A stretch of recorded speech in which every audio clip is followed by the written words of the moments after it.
जय माँ दुर्गा, जय द्वारकाधीश, जय काल भैरव, जय मेरी माँ।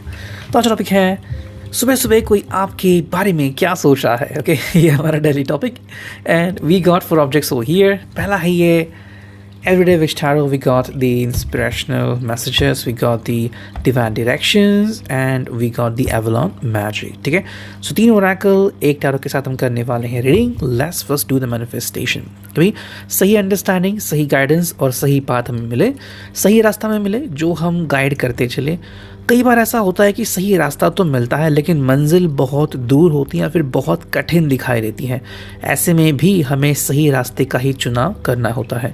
कई बार ऐसे प्रसंग हमारे सामने आते हैं कि हमें नहीं पता चलता कि कौन सा रास्ता हमारे लिए सही है, लेकिन जो हमारे लिए पहले से सही था, जो हमारा दिल गारंटी देता है, हमें उसी को फॉलो करना है। ठीक है, so let's connect to it. देखते हैं हमें टैरो से क्या रीडिंग मिलती है। करते हैं कार्ड्स की शफलिंग।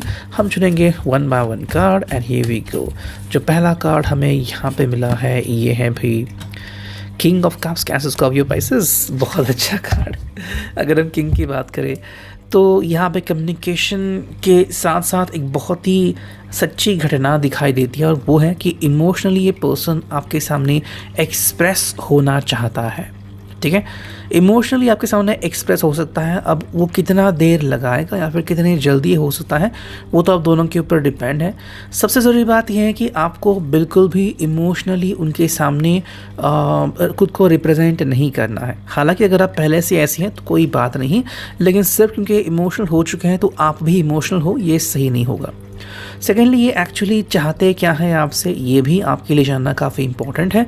अगर ये आपके सामने कोई प्रस्ताव रख रहे हैं या फिर अगर अपने दिल की बात रख रहे हैं तो दोनों ही चीज़ें काफ़ी अलग है। ठीक है, कई बार ये आपको जानना चाहते हैं कि एग्जैक्टली आप इनके बारे में सोचते क्या हैं या फिर क्या आपका प्यार सच्चा है या दिखावा। ठीक है, तो ऐसी भी चीज़ हमें यहाँ पे दिखाई दे सकती है। सेकेंड कार्ड जो हमें यहाँ पे मिला है भाई ये है 10 of cups, cancer, Scorpio, Pisces. अगर हम इस कार्ड को देखें तो एक ऐसा मोमेंट भी आ सकता है मेरे हिसाब से सुबह के 9 से लेकर 11 या 12 बजे तक, जहाँ पे ये पर्सन आपके सामने बहुत ही ईजिली अपने हार्ट-फेल्ट इमोशंस एक्सप्रेस कर सकता है। मे बी वो आपके सामने नए वादे रिप्रेजेंट कर सकता है या फिर नया फ्यूचर कि जो उसके हिसाब से आप दोनों का कंबाइंड फ्यूचर है वो भी आपके साथ डिस्कस करने के लिए रेडी हो सकता है। तो ये तो मेरे हिसाब से उसकी तैयारी है, तो शायद कुछ है उसके दिमाग में जो आपके सामने रखना चाहता है। बाकी ये ऐसा होता है या नहीं या फिर एक्चुअली में ऐसा वो करने वाले हैं या नहीं, वो तो हमें बाकी के कार्ड्स बताएंगे तो देखते हैं। लेकिन अगर आपकी भी ख्वाहिश है कि ये पर्सन रोमांटिकली आपके सामने आए, आपसे बात करे, तो हाँ ये आपके सामने भी ईजिली अपनी बात कह सकते हैं। तो नेक्स्ट कार्ड हमें मिला है वो है क्वीन ऑफ सोर्ड्स एंड उसके बाद वाला जो कार्ड है वो है एस ऑफ पेंटिकल्स। अगर हम ये दोनों कार्ड्स देखें तो पहला जो कार्ड है वो है क्वीन ऑफ सोर्ड्स का। तो यहाँ पे आपके थ्रू अगर कम्युनिकेशन में देखें हम तो मेरे हिसाब से कहीं ना कहीं थोड़ी सी हलचल दिखाई देती है। मे बी आप इनके किसी भी वादे से इतने जल्दी एक्सप्रेस नहीं होने वाले, तो शायद मेरे हिसाब से आप ज़रा समय लोगे एंड आप ये समझोगे या फिर समझने की कोशिश करोगे कि ऐसा क्या हुआ है कि ये पर्सन मेरे से इतना ज़्यादा कनेक्ट होना चाहता है। ठीक है, तो कहीं ना कहीं क्यूरियोसिटी अगर आपके दिल में भी है या फिर अगर आप इनको पहले से जानते हो कि ये व्यक्ति इतनी जल्दी मूव करने वाली नहीं है, तो ऐसा क्या हुआ, या फिर कि भाई क्या लॉटरी लग गई इनकी, या फिर उन्होंने फाइनली फैसला कर लिया है that both of you are going to live together, या फिर कि या उनके कोई प्रैंक है या फिर क्या है, ये आप जानना चाहते हो। अगर हम एस ऑफ पेंटिकल्स की बात करें तो मे बी आप कोशिश करोगे कि पहले ये जानना कि क्या ये व्यक्ति अभी के लिए आपके लिए गारंटी के लायक है या नहीं। मेरे हिसाब से आप जानना चाहते हो कि इनमें पर्सनली क्या बदलाव हुआ है। ठीक है, शायद ये भी हो सकता है कि काफ़ी दिनों से या महीनों से जो आप मेहनत ले रहे हो कि इनके अंदर कोई बदलाव आ जाए। शायद वो रोमांटिकली बदलाव हो या फिर जिस तरह से वो किसी के ऊपर भरोसा करते हो या फिर उनके बात करने का तरीका, उसमें अगर कोई बदलाव आ चुका है तो ये आपके लिए सबसे बड़ी जीत साबित हो सकती है। नेक्स्ट देखते हैं हमें कौन से कार्ड मिलते हैं। This is the card over here. भाई ये है 6 ऑफ वॉन्ड्स। ये एक्चुअली आपके लिए विक्ट्री साइन है और हम यहीं पे टैरो को रोक देते हैं।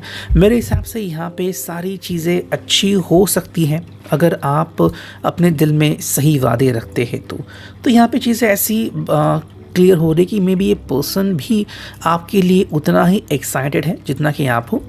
लेकिन ये जो शुरुआत है ये सिर्फ कल परसों से नहीं हुई है, काफ़ी अरसों से ये चीज़ें चल रही है। तो जो रिश्ते काफ़ी पुराने हैं उनमें शायद काफ़ी सारे चेंजेस आप देख सकते हो और फाइनली आप कह सकते हैं कि हाँ भाई, जो मैंने एक्सपेक्ट किया था वो चेंजेस इनमें मुझे दिखाई दे रहे हैं। सो ऑलमोस्ट 5.25 मिनट हो चुके हैं। अब देखते हैं ओरेकल से हमें क्या रीडिंग मिलती है। चलो करते हैं कार्ड्स की शफलिंग। Here we go. जो पहला कार्ड एंड दूसरा कार्ड हमें मिला है यहाँ पे, देखो ये है सक्सेसफुल। तो अगर हम बात करें तो कहीं ना कहीं दिन आपके लिए काफ़ी बेटर हो सकता है, आप दोनों के लिए भी। इसके लिए इम्पॉर्टेंट है कि आप दोनों ने शायद पहले से कुछ तय कर लिया है कि आपकी सुबह आपके लिए क्या हो गया, फिर सुबह से आप कौन सा काम लोगे, तो वो चीज़ हमें यहाँ पे दिखती है। नेक्स्ट जो कार्ड है वो है हैप्पी रिलेशनशिप। तो जो मैं बात कर रहा था, अगर ये व्यक्ति अपने ज़िंदगी में चेंजेस लाना चाहता है और एक्चुअली अगर उसने चेंजेस लाए हैं तो ये काफ़ी बड़ी बात है। फॉर एग्जाम्पल कुछ लोग होते हैं जो बहुत जल्दी गुस्सा करते हैं और उसी कारण क्या होता है कि तमाशा होता है या फिर ज़िंदगी बदलती है। तो ऐसे में ये व्यक्ति अगर खुद को बदल रहा है और बदल चुका है तो काफ़ी सही बात हमें यहाँ पे देखने को मिल रही है। नेक्स्ट कार्ड देखते हैं क्या है, एंड यहाँ पे आ गए हैं 2 कार्ड। पहला कार्ड है फैमिली एंड 4 जो कार्ड है वो है फेट। तो इसका मतलब है कि मे बी आप दोनों की फैमिलीज़ भी हैं वो शायद इसके लिए, या फिर आप दोनों के रिश्ते के लिए रजामंद हो सकती हैं। और अगर कोई फैमिली रजामंद नहीं भी है तो भी शायद आप अपने फैमिली के अगेंस्ट जाने के बजाय आप फैमिली को मनवाने की ही कोशिश करेंगे और शायद आपको कोई ऐसा फ्रेंड या पर्सन मिलेगा जो इस जिम्मेदारी में आपको सपोर्ट करेगा। मेरे हिसाब से ये अगर आपका नसीब ही है इस व्यक्ति से मिलना या फिर ज़िंदगी में आगे बढ़ना तो काफ़ी सही बात हो सकती है। लेकिन जहाँ पर भी नसीब आता है वहाँ पे चैलेंजेस भी होते हैं। तो अगर आप इनके साथ आगे बढ़ने के लिए रेडी हो तो क्या क्या चैलेंजेस हो सकते हैं इसका भी एक बार अनुमान ज़रूर लगाइएगा। ठीक है, तो ऑलमोस्ट 7 मिनट हो चुके हैं यहाँ पे और हमने देख लिए हैं ये ओरेकल। और अब देखते हैं डिवाइन डायरेक्शन से हमें क्या रीडिंग मिलती है। ठीक है, चलो करते हैं कुछ कार्ड्स की शफलिंग। चुनते हैं 1 से 2 कार्ड, दैट्स इट। चलो ये आ गया पहला कार्ड और दूसरा कार्ड, दोनों कार्ड साथ में आ चुके हैं। ठीक है, जो पहला कार्ड हमें मिला है वो है फ्रेंड्स एंड जो दूसरा कार्ड है वो है कम्युनिकेट। अगर हम फ्रेंड्स की बात करें तो मे बी आप अपने काफ़ी फ्रेंड्स से सलाह मशवरा या तो कर चुके या फिर करने वाले हो और बहुत ही जल्द वो आपका सपोर्ट भी करने वाले हैं। जैसे कि अगर आप मैरिज करने वाले हो या फिर छोटी पार्टी देने वाले हो, आपने अपना घर खरीदा है तो ये तो एक्सपेक्टेड है ही। नेक्स्ट कार्ड है यहाँ पे वो है कम्युनिकेट। तो ये जो जैसे मैंने कहा शुरुआत में जो कार्ड आ गया था king of cups in the tarot, तो यहाँ पे ये पर्सन अपने आप को इमोशनली एक्सप्रेस करना चाहता है और शायद ये इसलिए कर रहा है या फिर कर चुका है बिकॉज आपने भी पहल कर दी है। तो यहाँ पे अगर आप कम्युनिकेट करना शुरू करते हो तो ये पर्सन फाइनली आपसे अपने दिल की बात ज़रूर कह सकता है।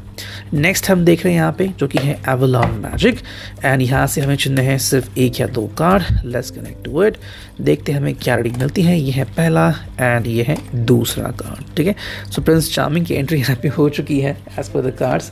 जो पहला कार्ड हमें यहाँ पे दिख रहा है भाई ये है कि it is in this silent pause that we find the answers to our questions, it is in the breath that we anchor the soul.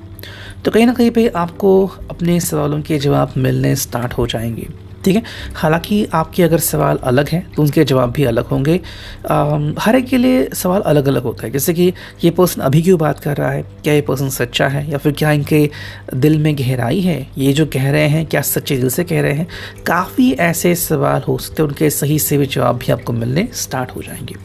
And जो फाइनल कार्ड है यहाँ पे as you can see this is the knight या फिर prince. On your soul's journey you need to lose yourself so you can find yourself again, follow your dreams.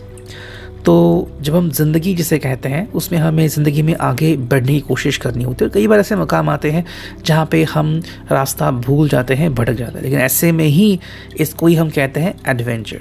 तो may be अगर ये person आपके साथ communicate करने जा रहा है, अगर आप डिवोर्स्ड हो और दोबारा से एक नई शुरुआत करने जा रहे हो, गुड थिंग फॉर यू अगर आपने किसी को चुन लिया है। लेकिन एक बात का आपको ख्याल रखना है कि जो अभी आप जिस व्यक्ति को चुनोगे क्या उनमें वो सारी क्वालिटीज़ हैं, वो आपको खुद तय करना होगा।